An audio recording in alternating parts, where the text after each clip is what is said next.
Yes, we can.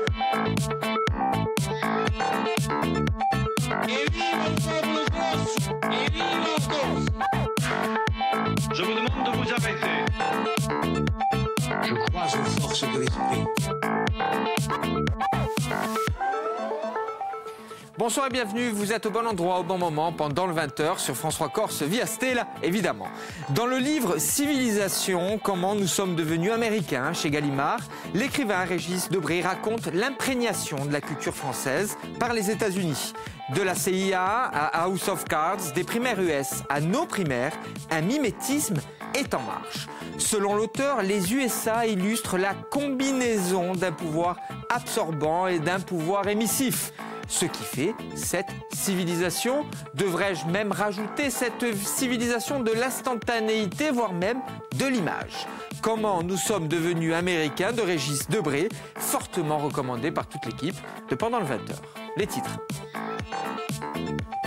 Décryptage, le football, une question géopolitique, les regards des journalistes Thomas Brunet et Jean-Philippe Scapula, suivi de notre débriefing par le prisme de la culture, le football, une passion politique. Il s'agit du sport collectif le plus populaire au monde, peut-être même le plus politique. Nous en débattons, c'est la séquence Point de vue.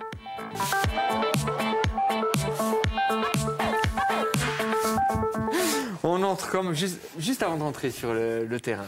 C'est oui. la même chose. Ah là, c'est magnifique. Thomas Brunet, Jean-Philippe Scapula, tous les deux ex-joueurs de football. Jean-Philippe, journaliste Corse Matin, Thomas, RCFM, je suis ravi de vous accueillir. Je l'ai dit, l'un des sports les plus populaires, l'un des sports peut-être même les plus politiques, mais l'un des sports qui a épousé parfaitement l'économie de marché, le libéralisme, certains même par néologisme, n'est-ce pas Thomas, de financiarisation. Complètement. Ben oui, il y a de l'argent à se faire, hein. Et puis il y a tout ce qu'il y a autour du football. Maintenant, il y a les paris sportifs qui rapportent je ne sais pas combien de millions d'euros. Il y a l'image aussi. Bien sûr, c'est la plus belle des vitrines, en fait. Que ce soit pour une société, que ce soit pour une idéologie, que ce soit pour des messages. Si des stades sont pleins, les télés sont demandeurs ou demandeuses. Donc voilà, c'est... dans ce 21e siècle, je dirais le forum le plus fréquenté au monde. Alors, avant d'entrer pleinement dans notre sujet, je voudrais vous faire réagir, messieurs, à cette célèbre phrase d'Albert Camus, avant d'échanger sur des aspects peut-être plus sombres, plus géopolitiques, en quoi que la géopolitique, c'est pas forcément sombre, mais... Ce que dit Camus, ce qu'écrivit Camus, ce que je sais de la morale, c'est au football que je le dois. J'appris tout de suite qu'une balle ne vous arrivait jamais du côté où l'on croyait. Ça m'a servi dans l'existence et surtout dans la métropole où l'on n'est pas franc du collier. Je trouve qu'elle est partielle, cette phrase. C'est pas faux. Il joue défenseur, lui, sur ça. C'est ça. J'étais numéro 10. Ah bon, pardon. Je trouve qu'elle est partielle parce qu'elle parle énormément elle parle essentiellement des vices du football. Le football inculque quand même quelques vertus. C'est très bateau de dire ça, mais c'est l'école de la vie. J'encourage tous les parents du monde à inscrire leurs enfants au football ou à un sport collectif.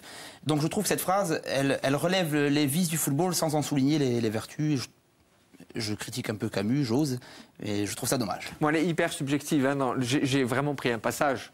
Évidemment, vous me connaissez un petit peu, Jean-Philippe. J'ai pris le passage qui pointait du doigt ce que vous dites. Thomas. Pas d'accord. Pas d'accord. Moi, j'incite les parents à ne pas mettre leurs enfants en football. S'ils veulent, oui, s'ils ont des capacités, s'ils y vont tout seuls, oui. Mais les obliger, non. Il faut laisser les garçons et les enfants s'épanouir tout seuls, parce que le football est un sport violent. C'est-à-dire que les coups que l'on prend au football, on les garde toute sa vie. Et quand je parle des coups, c'est au propre comme au figuré. Mais c'est vrai aussi, et c'est pour ça que la beauté du sport, c'est ça, c'est que ça vous procure des joies et des moments que vous ne retrouverez jamais ailleurs. Et cette phrase d'un entraîneur de football de votre club préféré de Liverpool qui disait « Il n'est pas question de vie ou de mort au football ». C'est bien beaucoup plus compliqué que ça, plus intéressant que ça. Et je crois que c'est ça. Donc... on a les deux. C'est le gros débat du football. Il y a le côté sombre et le côté clair. Moi, j'aime le football créatif. J'aime le jeu, en fait. Et tout ce qui est autour du jeu, j'aime moins. Alors, c'est dommage parce qu'on va parler de ce qui est autour du jeu ce soir, Thomas. Alors, juste pour donner quelques chiffres, nous l'avions déjà évoqué dans une précédente émission avec vous d'ailleurs, Thomas, ce chiffre qui est assez impressionnant. Alors, il a été revu à la hausse depuis 260 millions de joueurs au monde, d'après les chiffres FIFA. Quand on dit joueurs, c'est évidemment licenciés, amateurs, professionnels. Augmentation importante également du nombre de femmes licenciées. Incontestablement, le football est le sport de masse le plus important. Cela dit beaucoup de choses des relations internationales, hein, évidemment. Oui, c'est le plus important, mais on le dit. De toute façon, le football, même les États-Unis maintenant s'y mettent. Exactement. Bon, ça n'a pas le succès des autres sports aux États-Unis, mais c'est devenu mondial, c'est la planète football. Et comme on parle de tout ce qu'il y a autour, avec l'argent, avec tout ce qui tourne autour de ce sport-là, ça dépasse le sport. Donc c'est pour ça que quand je dis que moi, j'aime pas tout ce qui est à côté, parce que moi, ce que j'aime, c'est une passe limpide, c'est un but fabuleux. Voilà, je reste sur le jeu. Après, le reste, pour moi, c'est plus du sport, c'est plus du football, c'est une économie. Après, voilà, qu'on utilise avec des États qui s'y mettent. On peut parler du Qatar tout à l'heure, ou des hommes politiques. Un club de foot, hein. Voilà, donc tout cela, oui, mais c'est aujourd'hui l'endroit où il faut être pour gagner de l'argent, pour se faire voir, pour faire la promo de sa société, pour trouver une virginité à son pays, et voilà.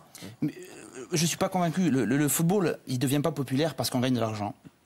Il devient populaire parce que on joue au football avec rien. On a besoin de rien d'autre que d'un ballon, voire d'une balle de tennis, voire d'une boulette de papier. Non, mais mon grand-père m'a ça. toujours expliqué qu'il jouait au foot avec du papier scotché. C'est ce qui rend le foot populaire, c'est qu'il est accessible très tôt à tout le monde, à la différence de beaucoup d'autres sports où il faut peut-être acheter du matériel. Le foot, on y a tous joué. Oui, mais c'est parce qu'il est populaire qu'il attire les financiers. C'est parce que ça rassemble beaucoup de monde, beaucoup de passion. C'est ça, le problème est inversé. Voilà, c'est parce qu'il est populaire, justement, qui rapporte des sous, hein, parce que tout le monde s'y met. Et c'est pas l'inverse. On ne peut pas créer une activité comme le football. On ne peut pas la créer aujourd'hui, elle existe. Oui, mais on a tous joué au football très tôt, et on n'a pas joué au football parce qu'il y avait un débouché financier. C'est le rêve de beaucoup de parents maintenant. Et c'est ça le drame. Les parents qui poussent les gosses, ils vont devenir des Zidane ou des... Oui, mais Messi, c'est ça. Quand on a 10 ans et qu'on joue au football, on veut devenir Zidane pour faire la belle passe, pas pour gagner 1 million d'euros par mois. Enfin, pas tous. Je pense pas. Pas tous. Je vais vous proposer de réagir sur une autre formule parue dans le Monde diplomatique de Pascal Boniface. Pascal Boniface, chercheur, directeur de l'Institut de Relations Internationales, passionné de football. Cette phrase d'ailleurs en dit beaucoup également sur l'échange que vous venez d'avoir. En termes géopolitiques, en termes économiques, le football de la seconde moitié du XXe siècle serait ainsi un monde où règne une seule superpuissance, souvent économique. On peut évoquer le Brésil, loin devant une brochette de puissance moindre au football, l'Allemagne, l'Italie, l'Angleterre, l'Argentine et la France. Ce que fait Pascal Boniface, en fait, c'est une distinction claire, géopolitique, avec d'un côté les pays émergents. On peut parler du Brésil, économique forte, avec des joueurs intéressants, très intéressants évidemment, et des économies plus solides, en tout cas, comme l'Allemagne. Il fait vraiment cette distinction-là. C'est intéressant, hein, c'est très intéressant. Mais où jouent les footballeurs brésiliens? Ils jouent pas au Brésil. Vous avez raison. Ils jouent en Europe. Pourquoi? Parce que c'est vrai que le Brésil, c'est Maracana, c'est la plage, c'est le football, c'est la petite balle, etc. Et c'est le talent. Ça, c'est le point de départ. Le Brésil, c'est ça. C'est pour ça que ça a créé toujours des stars et des joueurs qui étaient au-dessus des autres. Mais après, où vont-ils jouer? Hormis Pelé qui n'est pas venu, ils sont tous venus en Europe. Tous. Et maintenant, les meilleurs joueurs brésiliens, ils ne sont pas au Brésil. Ils retournent après. Mais au début, toute leur carrière, ils effectuent dans les pays européens de haut niveau. C'est vrai. Donc voilà, c'est ça, c'est cette espèce de paradoxe, moi, qui me tracasse. C'est le football, quand on joue dans les rues, c'est le mien. Le football, après, récupéré par, je l'ai dit, des États, des sociétés, etc., c'est plus le mien, je ne le reconnais pas. Sauf que dans le football, cette distribution géopolitique des États puissants et des États émergents, elle est constamment remise en question le temps de 90 minutes. Il n'y a plus de règles. Ça n'est géopolitique que... c'est tout le temps géopolitique, sauf pendant la durée du match. Et c'est ce qui donne le charme. C'est ce qui fait que ce sport-là est populaire. C'est que la géopolitique, pendant 1h30, elle disparaît complètement. Et que l'État, la superpuissance, comme le Brésil, peut perdre pied contre les pays émergents, contre... contre les petits de ce sport. Il y a aussi une récupération politique qui est vicieuse aussi. Moi, je peux prendre la Coupe du Monde de 78 en Argentine, qui a été une horreur. Ça allait être une de mes questions. Voilà, mais bon, la Coupe c'est le Videla qui en a fait la vitrine d'une Argentine démocratique, où tout le monde vivait, alors qu'à 100 mètres du stade de Buenos Aires, et il y avait la prison où les gens étaient torturés par milliers. Donc c'est ça, cette récupération. Et tout le monde est allé jouer. Et l'équipe de France y est allée jouer. Et tout le monde a participé, a collaboré à cette action stratégique du général Videla, qui a fait de cette Coupe du Monde une réussite. L'Argentine a gagné avec un match plus ou moins compliqué, enfin truqué, etc. Il devait gagner 6 ou 7 buts d'écart. Donc voilà, il y a ça aussi. C'est que le football, oui, mais il faut rester lucide, que ce soit au niveau financier et au niveau politique. Dans la même veine, il y a l'exemple de l'Italie fasciste de 1934 qui organise et gagne la Coupe du Monde au service d'une propagande fasciste. C'est sûr, il y a des dérives, mais... La dérive, elle est financière. La dérive, le temps de 90 minutes, elle n'existe plus et c'est ce qui fait que ce sport reste populaire et que ça n'a jamais dégoûté les gens. Tout le monde est au courant des dérives de ce sport, mais on est tous mordus, on regarde tous les matchs. Donc c'est le sport populaire par excellence pour ça aussi. Est-ce que vous trouvez qu'aujourd'hui, il est ce sport-là un peu plus aseptisé? Je m'explique, dans les années 80, 90, mais beaucoup 80, on en a déjà parlé. Si l'on prend l'exemple de l'Angleterre, sous le thatcherisme, vous aviez des équipes, des joueurs qui revendiquaient une contestation sociale face au thatcherisme. Vous parlez de Liverpool, je pense à Liverpool, notamment, mais pas seulement Manchester, etc. etc. Les Corinthians au Brésil, qui ont été fabuleux. Mais on a le avec sentiment qu'aujourd'hui, Socrates. c'est plus le cas. Est-ce qu'il y a, c'est plus aseptisé? C'est des gamins gourmands, gâtés, qui n'ont même plus une réflexion, à part un ou deux. Le problème de la conscience politique, c'est qu'elle peut être réprimée. Robbie Fowler, quand on parlait de Liverpool, qui en 95 ou en 96 de mémoire, avait soutenu les Dockers de la Mersey. En levant un t-shirt, en levant son maillot, il avait une inscription de soutien pour les Dockers. Oui. Il a été sanctionné. Oui. Donc il est aseptisé parce que les instances l'aseptisent. Et pourquoi, selon vous? Moi, je vous dis que ce sont des enfants gâtés. Ce sont des garçons qui, malheureusement, sont formatés. Ils rentrent à 10 ans, voire 9 ans pour certains, dans des centres de formation. Dans ces centres de formation, qu'est-ce qu'on leur apprend? À jouer au football, on leur apprend à gérer leur argent, à trouver un agent, à acheter la Porsche, la Ferrari, etc. Et quand ils sortent de là, voilà, c'est une espèce de produits... je ne dirais pas qu'ils sont tous dans le même cas, mais il y a 60%, 70% des footballeurs actuellement qui sont dans ce cas-là. C'est-à-dire après, pour avoir une réflexion intellectuelle, il faut avoir au départ une petite formation, avoir réfléchi sur des choses. Et malheureusement, ce sont des handicapés de la vie. J'en ai connu et j'en connais. C'est-à-dire que des gens qui apprennent la vie, quand ils ont fini leur carrière, ils découvrent un monde. C'est-à-dire qu'ils vivent dans un monde complètement différent et fermé. Voilà, et la contestation n'existe plus. Plus de nombrilisme, plus de moins ouvert sur le monde, moins ouvert sur l'autre. C'est un sport individuel, collectif qui est devenu individuel. Un joueur de football professionnel aujourd'hui, c'est quoi qui l'intéresse? C'est ses stats. Maintenant, on a les stats avec les GPS, on sait comment elle a fait de kilomètres, comment elle a fait de passes. Voilà, j'ai mes stats, regarde. Mais ça l'a toujours été un petit peu... Platini était un individualiste, les grands joueurs ont tous été individualistes. Oui, intelligent. Ouais. Mais l'individualisme dans le football... C'est le joueur de talent, il est individualiste. Oui. Ça se voit plus aujourd'hui. Parce que tout est plus mis en lumière. On l'aura compris, on ne veut pas vous mettre d'accord sur tout. Ce qui a fait le sel de cet échange, néanmoins, 40 secondes pour résumer votre pensée, pour donner vos arguments. Le football, est-ce aussi une question de géopolitique? Thomas.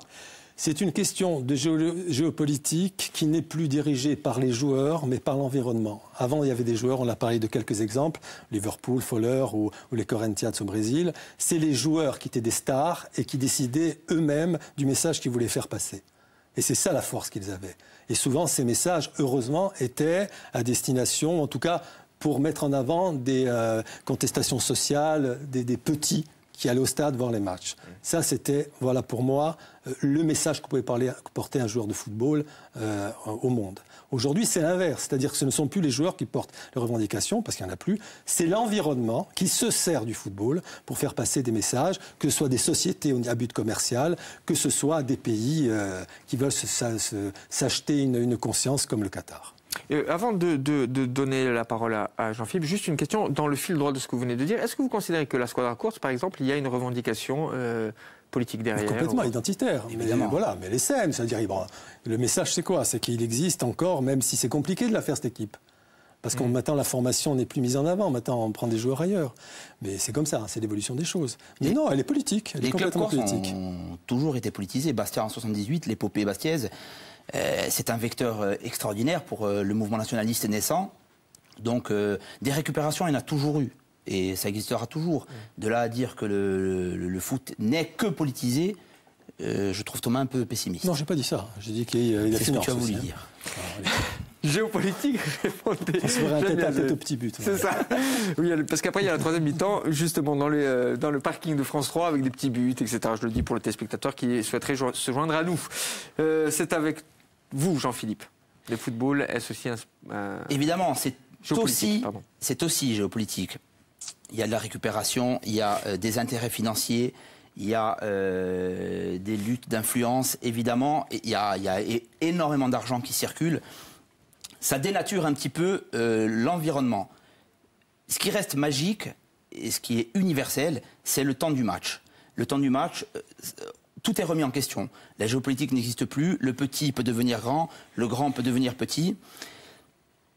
Donc pendant 1h30, le football reste le même que celui qu'on a connu, Thomas et moi, dans nos enfances respectives.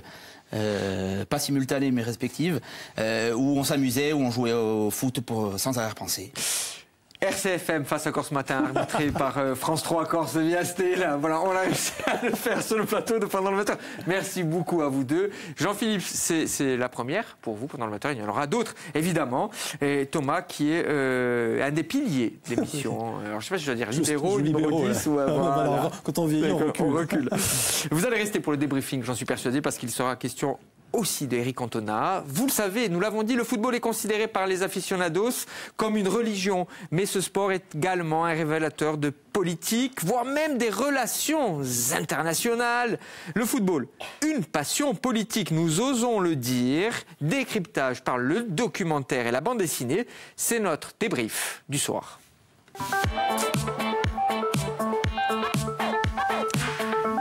Bonsoir. Je fais un tour. Grand tour, hein. Oui, je fais un Marie-Jo tour. Arilandine sur ma gauche. Bonsoir Marie-Jo. Marcel Petrichol sur ma droite. Bonsoir. Bonsoir, Philippe. Marcel. Alors, vous vous êtes intéressé aux échanges qu'ont eu Thomas et Jean-Philippe. Quelques mots, qu'avez-vous retenu de ces échanges, Marie-Jo ? Bah, écoutez, je salue l'optimisme de Jean-Philippe, mais je rejoins plutôt le pessimisme de Thomas. J'avoue que les échos que nous avons souvent du foot, ce que nous envoyons, c'est pas toujours très positif. Et c'est vrai aussi sur les parents d'élèves. Moi, je pense à ma petite cousine qui m'a encore dit le week-end dernier qu'elle avait sorti ses deux petits garçons, Thomas et Anthony, du foot pour les mettre au rugby, parce que casse-lui la jambe quand on a 6 ans, c'est quand même un peu violent de la part des parents. Voilà. Marcel ? Ouais, c'est un petit peu cette image aussi, toute la récupération qu'il y a au niveau du foot. Alors on l'a dit, c'est la plus belle image qu'il puisse y avoir, je dirais malheureusement, parce qu'on peut faire passer n'importe quel message, y compris les supporters. Une banderole, elle est prise des milliers et des milliers de fois. Donc c'est un petit peu ça qui est dommage. Et puis la récupération politique, Thomas parlait de la Coupe du Monde 78. Il a dit que tout le monde y avait été. Il y a un joueur qui a refusé d'y aller. Oui, vous avez raison de le dire. C'est Johan Cruyff, ouais. Voilà. Pour les Pays-Bas. Pour les Pays-Bas. Donc c'est toutes ces récupérations qui étaient extrêmement politisées. On a parlé des joueurs dans les années 70-80 qui avaient également cette fibre politique chevillée au corps, si ce n'est au pied, évidemment. Alors on va commencer avec vous, Marcel, et une bande dessinée, un maillot pour l'Algérie de Ray, de Gallic et de Chris aux éditions Dupuis dans la collection Air Libre. C'est une BD qui commence en 45 à Sétif, en Algérie, donc des gamins algériens français qui jouent au foot. Parmi ces gamins, il y a un petit Rachid. Puis son ballon va passer de l'autre côté d'un mur, il va aller le récupérer. Et en récupérant son ballon, il se retrouve au milieu d'une manifestation pour l'indépendance d'Algérie. L'Algérie n'est toujours pas française, rappelons-le, en 45. Les militaires vont tirer sur la foule, et ça va le marquer, effectivement. Et on fait un petit saut 13 ans plus tard, on est en 58, et le petit Rachid, c'est Rachid Mekloufi, qui est devenu une star immense à Saint-Étienne. C'est un des piliers de l'équipe de Saint-Étienne. 4 fois international aussi en équipe de France. Et qu'est-ce qui va se passer ? Lui et 11 autres joueurs algériens qui jouent tous dans le championnat français, Monaco, Reims, Toulouse et Lyon, ils vont quitter la France, ils vont partir, ils vont rejoindre la Tunisie par petits groupes et ils vont fonder la première équipe nationale algérienne. Tout cela est initié par le FLN pour justement, on en parlait, avoir une image et une résonance sur la lutte qu'ils demandent pour l'indépendance. pendant 4 ans, ils vont jouer pas partout dans le monde, parce que bien sûr, ils ne peuvent pas jouer en Europe occidentale. Ils vont jouer en Asie, au Moyen-Orient, en Afrique, en Europe de l'Est. Pendant 4 ans, ils vont faire plus de 80 matchs dans des exploits retentissants, notamment contre la Yougoslavie. Ils n'ont aucune légitimité. Ils ne sont absolument pas reconnus par la FIFA, mais ça va vraiment les forger. C'est une histoire vraie, c'est une histoire magnifique que nous raconte Chris. C'est vraiment une histoire d'hommes. Des gens, je le répète, ils ont tout quitté. Famille et carrière. Certains d'entre eux étaient appelés à vraiment un avenir brillant en foot. Certains allaient partir pour la Coupe du Monde avec l'équipe de France en Suède. Mais ils ont tout abandonné pour suivre vraiment cette cause qu'ils ont défendue bec et ongles. Ça a été une aventure formidable pour eux. Certains sont revenus en France après, bien sûr. Rachid a même joué à Bastia, d'ailleurs. Donc voilà, c'est hyper bien documenté. On apprend plein de choses. Et ça revient sur la question de la géopolitique, parce qu'on voit bien tout ce qui se passe dans ce monde après-guerre, en 58. Ouais, on voit bien l'émergence du communisme, l'expansion que prend le communisme, le problème de la décolonisation. Tout ça est abordé dans cette BD. La politique est vraiment très importante. Et 2 mots sur le dessin, très réaliste. Énorme travail sur l'expression des visages. Toutes les scènes de foot sont absolument fluides, on s'y croit. Importance des décors, importance des couleurs. On est vraiment dans cette ambiance d'après-guerre. Gros travail, grosse BD, gros coup de cœur. Et à la fin de la BD, un bon petit dossier qui reprend un petit peu toute l'histoire de cette équipe algérienne et une biographie sur chacun des joueurs. C'est l'avantage d'avoir quelqu'un qui connaît sur le bout des doigts la bande dessinée et le football, c'est qui a joué aussi. Et qui a joué, évidemment, et c'est qui vous permet de trouver des bandes dessinées comme celle-ci, un maillot pour l'Algérie, qui pile poil, qui pointe le sujet, le football, une passion politique, une passion géopolitique, avec vraiment une grande acuité. Bravo! Je le dis pas souvent. Merci, mon cher Philippe. Bravo, Marcel. Marie-Jo, alors là, vous avez fait beaucoup plaisir, pas qu'à moi, évidemment, à tous ceux qui sont là, tous ceux qui sont derrière les caméras, parce que vous allez nous conter Éric Cantona. Et oui, Éric Cantona s'est prêté au jeu de 2 réalisateurs qui s'appellent Gilles Pérez et Gilles Roff pour faire un documentaire, des portraits, en fait une série de 5 portraits, 2 séries de 5 portraits, parce qu'en fait il y a 2 documentaires. Le premier date de 2012, le deuxième de 2014. Et ces portraits justement de footballeurs, Rachid Mekloufi en fait partie, s'appellent les rebelles du foot. Et ce sont justement effectivement des gens qui se sont servis de leur notoriété pour à un moment faire passer un message politique, un message fort et en général plutôt des messages très positifs, ou de réconciliation ou de résistance. Et là, justement, comme on parlait de 78, et c'est peut-être bien de parler de Carlos Caselli, qui est donc un joueur chilien, et qui, lui, fait partie de ce match extraordinaire d'horreur, qui se passe en 73 dans le stade national de Santiago, stade qui a été d'abord utilisé par Pinochet, puisque le coup d'État c'est en 73, donc Allende a été tué ou s'est suicidé, mais enfin il est mort. On récupère tous les gens qui sont plus ou moins soupçonnés de communisme, d'accointance avec l'ancien gouvernement, pour les mettre dans ce stade. Ils sont parqués dans ce stade qui devient un camp de concentration. On les torture, certains n'en sont jamais ressortis, il y a eu beaucoup de disparus.